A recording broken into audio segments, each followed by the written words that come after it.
The 1973 Pulitzer Prize-winning photograph, Burst of Joy, taken by Salvador.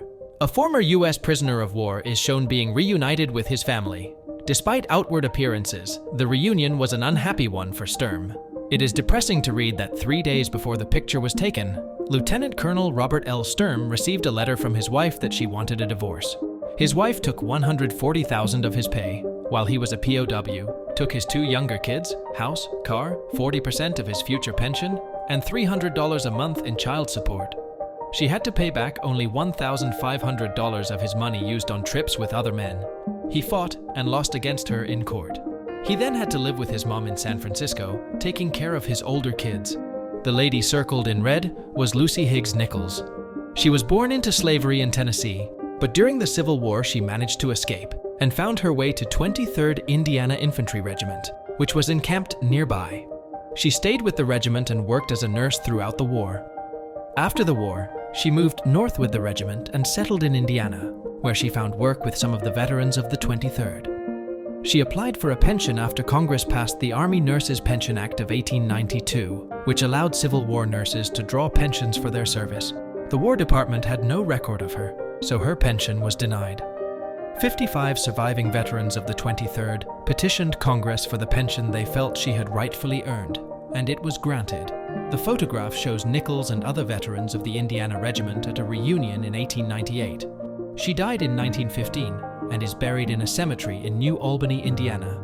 Cow shoes used by moonshiners during Prohibition. The idea was that if police found human footprints in areas where people don't generally go, that was a clear indicator of something unusual and worth investigating, possibly leading to the discovery of an illegal still. If the only prints around were those of an animal, such as a horse or cow, those would seem unremarkable and not worth following. On July 28, 1945, an American B-25 bomber crashed into the Empire State Building. After the pilot got lost in a heavy fog, killing 14 people and causing $1 million in damages. Firefighters rescued one survivor named Betty Lou Oliver and placed her in an elevator with cables damaged by the fire, resulting in her plunging 75 floors. Miraculously, she survived. The grand opening of a popular American fast food chain in Moscow in December 1990 drew an enormous gathering, with about 38,000 individuals lining up. This milestone highlighted a pivotal chapter in fast food history and represented the increasing influence of Western culture in post-Soviet Russia. The massive attendance at this Moscow debut set a record for the chain, illustrating the Russian public's keen interest and excitement towards this renowned American fast food brand. Operation Baby Lift involved the large-scale evacuation of orphaned children from Vietnam to countries like the United States, France, Austria, and West Germany during the concluding days of the Vietnam War. From April 3, 26, 1975, around 3,300 children were transported out of Vietnam. On April 4, 1975, a C-5 cargo plane departed from Tan Son Nhut Airport at 4 p.m., carrying 250 orphans and 78 crew members. Only 12 minutes into the flight, an explosion rocked the lower rear fuselage, leading to a rapid decompression. The crew tried to circle back for an emergency landing, but the plane tragically crashed in a nearby rice field, skidding for a quarter mile and breaking into 4 sections. Out of the 328 on board, 175 managed to survive. Flight nurse and First Lieutenant Regina Owen recalled, "I will never forget that day. It's as fresh to me right now as it was the day it happened. We put them in little groups, and we secured them to the floor of the aircraft, with cargo tie-down straps and litter straps and blankets and pillows and whatever we could to kind of secure them to the floor. I remember thinking, this plane is crashing, and I am going to live through it, and I have to figure out how to take care of everybody once we finally come to a complete stop." True to her word, Awn waded through the mud after the crash to search for the children and other survivors. After assisting 149 children to safety, she told the rescue team, "Sir, I request to be relieved of my duties since my injuries prevent me from carrying on." Soon after, she lost consciousness. She was later treated at a Saigon hospital, discovering she had numerous cuts, a broken foot, a fractured leg, and a spinal injury. The 50th anniversary of the opening of the Golden Gate Bridge in 1987. Initially, planners anticipated a gathering of around 80,000 people. However, the turnout greatly exceeded expectations, with an estimated 800,000 individuals attending the event. The burden of people walking caused the normally curved roadbed to flatten. SF resident Winston Montgomery depicted the situation by writing, "The Golden Gate Bridge, bearing all its 419,000 tons, creaked and oscillated like a frail wooden slab over a chasm. People who were scared and feeling seasick ended up being sick on their own shoes." As per Montgomery's account, to alleviate the pressure on the bridge, individuals started tossing bicycles and strollers off the structure. Wives wanted sign posted on log cabin, taken at Apgar, at the foot of Lake McDonald. From left to right, Bill Docks, Frank Gadoon, Forest Service Ranger before Glacier National Park was established, Esley Apgar, in doorway of cabin, and Harvey, Diamond Apgar. Gadoon holds a cat and a dog sits between Esley and Diamond Apgar. The Apgars were the sons of Milo Apgar, who began offering cabins and other services when they realized the potential for tourism in the area. Frank Gadoon, aka Cat Guy, was in charge of supplies. Today, Apgar Campground is the largest campground in Glacier National Park. Frank and Diamond were the only ones who got married. On April 19, 1995, in an unusual incident, MacArthur Wheeler attempted a bank robbery while wearing an unconventional disguise, his face smeared with lemon juice. Wheeler believed that lemon juice, often used as invisible ink, would make him invisible to CCTV cameras. He confidently smiled at every camera he passed during the robbery. However, Wheeler's plan failed, and the police caught him that night. His astonishment was palpable when the police showed him the CCTV footage. Confused and incredulous, he said to the officers, "But I wore the juice." In 1908, Houdini stood at the edge of the Harvard Bridge, commonly referred to as the Mass, Ave Bridge, and was shackled by a Boston patrolman. His hands were handcuffed behind his back and chained to a collar around his neck. According to a Boston Globe article chronicling the feat, a signal was tooted from a towboat, and Houdini went overboard into the chilly waters below. "There is always the possibility that I will be unable to free myself, as one never can tell what will happen to a lock," Houdini told the newspaper. "However, I am a good swimmer, have confidence in myself, and I hope to perform this feat successfully." The Globe estimated some 20,000 spectators gathered to see Houdini's leap, including the mayors of Boston and Cambridge. They waited 40 seconds for the magician to resurface, which he did with the shackles in his hands.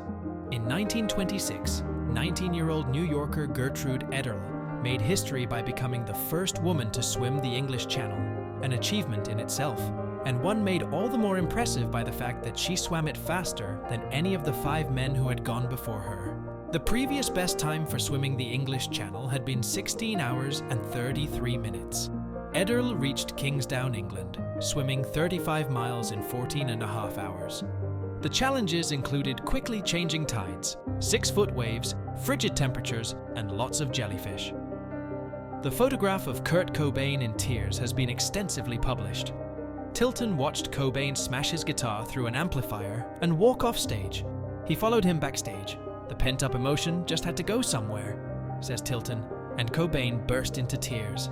"What I really love about it is that it is a very real moment, and he allowed it. Other artists would have said, 'Not now, Lan, please.' It is very unusual," adds Tilton, "for anyone from a band to show such vulnerability." This photo shows the Statue of Liberty seen from the torch. The torch has been closed to the public since 1916, when it was damaged in an explosion caused by German spies. The event is known as the Black Tom Explosion, which happened on July 30th, 1916. At that time, the United States had not yet joined World War I, but they were selling weapons to the Allied powers.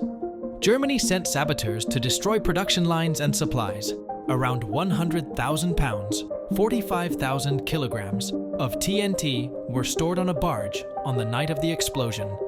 Guards noticed small fires and left, fearing an explosion.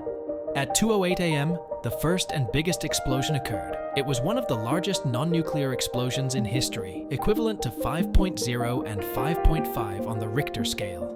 The blast was felt in Philadelphia and shattered windows in Times Square. The explosion caused $20 million in damages and claimed 4 lives. This incident turned public opinion against Germany and eventually led the United States to join World War I on April 16, 1917. On September 11, 2001, Andrea Haberman began her morning with a cherished routine she shared with her fiancé. The first to call the other would win their daily contest. On this day, Andrea was the winner. She called early from a desk at the Car Future offices in the North Tower, preparing for her 9 a.m. meeting. Roughly 40 minutes after their conversation, a hijacked airplane struck the tower just above her location, making escape impossible. In the following months, workers at the recovery site found some of Andrea's belongings, including the cell phone she used for her final call. These items are now part of the exhibits at the 9/11 Memorial Museum. In 1928, an iceman in Houston, Texas, pictured delivering a 25-pound ice block. Selling ice was a big business during the 19th and early 20th centuries. Ice was taken from ponds and rivers and transported worldwide by train or boat. It was then distributed locally by ice wagons. Frederick Tudor, the Ice King, started the ice trade in 1806. He began by shipping ice from New England to his rich customers in the Caribbean. As the years went by, he started shipping ice to Cuba, the southern US, and eventually to places as far as India, Australia, China, and South America. The ice trade was a big employer at its peak, with 90,000 workers and 25,000 horses in the US alone. The demand for ice increased during World War I, but once the war was over, the trade declined due to new refrigeration systems. By the 1930s, more households had modern fridges. By the 1950s, they were almost everywhere in the US and Europe. Stagecoach. Mary Fields, America's first black female postal worker, was known for her fearless delivery of mail across hundreds of miles in the dangerous Wild West. Born a slave in the 1830s in the South, Fields found work with the help of a nun named Mother Amadeus after the Civil War. Initially, she worked in an Ohio convent, then moved to St. Peter's Convent in Montana. Despite working among nuns, Fields was far from nun-like. She was a regular visitor to saloons, smoked cigars, got into brawls, and wasn't shy to use her guns. After an altercation with a janitor at St. Peter's, she was set up by Mother Amadeus with a job at the U.S. Postal Service in 1895. Fields, the first black woman and only the second woman overall to hold a mail route in the U.S., demonstrated great resilience and courage. In her 60s, she dutifully protected her mail with a rifle and a revolver, unfazed by danger. She often traveled 300 miles a week to cover her route. In snow, she would strap on her snowshoes and carry the mail in a sack across her shoulders, ensuring it reached its destination. Her commitment to her job and strong character made her a local hero in Cascade, Montana. She was the only woman allowed to drink at the local bar who wasn't a sex worker, ate for free at the Cascade Hotel, and the townspeople built her a new home when hers burned down. After 8 years of mail delivery, she started a laundry business. Upon her death in 1914, the Cascade community held one of the largest funerals the town had ever witnessed in her honor. The archaeological site at Lajiazhen in central China, located along the banks of the Yellow River, unveiled a poignant glimpse into the past. In this remarkable discovery, skeletons dating back 4,000 years depicted a mother's valiant efforts to protect her child during an earthquake that shook the village to its core in 2015. This is Tadeusz Zytkiewicz, the first recipient of a heart transplant in Poland, holding a photograph of himself with the surgeon, Zbigniew Religa. In the background, Religa's assistant can be seen resting. The challenging operation lasted 23 hours, during which Dr. Religa vigilantly monitored his patient's vital signs. Captured by American photographer James Stanfield, this photo was selected by National Geographic as the best picture of 1987. This poignant photograph, taken by Claude Detloff in Vancouver during World War II, shows the moment as soldiers from the Duke of Connaught's own rifles marched off to combat. In the image, a young boy reaches out to his father, who was among the departing soldiers. Fortunately, the boy's father returned home safely in October 1945. Photographer John Gaunt was at his beachfront home when his neighbor alerted him with a cry of, "Something's happening on the beach!" Swiftly grabbing his camera, Gaunt hurried to the shore where he encountered a couple embracing near the water. Tragically, their 19-month-old son had just wandered away and disappeared into the sea. This deeply moving photograph later earned the Pulitzer Prize. Following World War II, Berlin was partitioned into 4 distinct occupation zones, each with varying living conditions. From 1949 to 1961, approximately 2.5 million individuals escaped from the Soviet-occupied East Germany. Despite the erection of barricades and barbed wire to prevent escapes, 19-year-old border guard Hans Conrad Schumann was undeterred. Encouraged by a crowd in West Berlin, the young soldier expressed his desire not to live enclosed and daringly leapt over the barbed wire to find freedom in the West. This photograph, captured by David Seymour in 1948, depicts Tereska, a young girl residing in a Warsaw facility for emotionally disturbed children. Tereska had spent her early years in a concentration camp, and the lingering effects of those traumatic experiences are evident in her expression. Cherami was the name of a heroic pigeon who saved 200 soldiers in WWI. Despite being severely injured, sustaining multiple gunshot wounds, losing an eye and a leg, this resilient bird successfully delivered a crucial message from a besieged battalion. This photograph, captured by Fred Blackwell on May 28, 1963, depicts 3 civil rights activists, John Salter, Joan Trumpauer, and Ann Moody, enduring harassment at a segregated Woolworth's lunch counter in Jackson.